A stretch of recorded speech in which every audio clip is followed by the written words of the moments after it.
ra thừa nó nhiều này, có thể nó sẽ thành các bạn. Cái này thì tim nó khỏe. Vâng.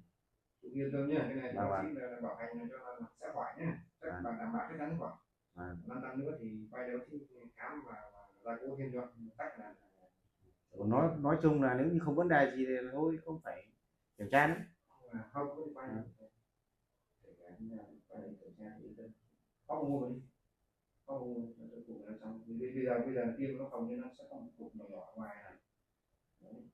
Nhưng mà kiểm tra thì đến bao giờ kiểm tra? Tuần 6, Phải là chủ nhật tuần sau nhé.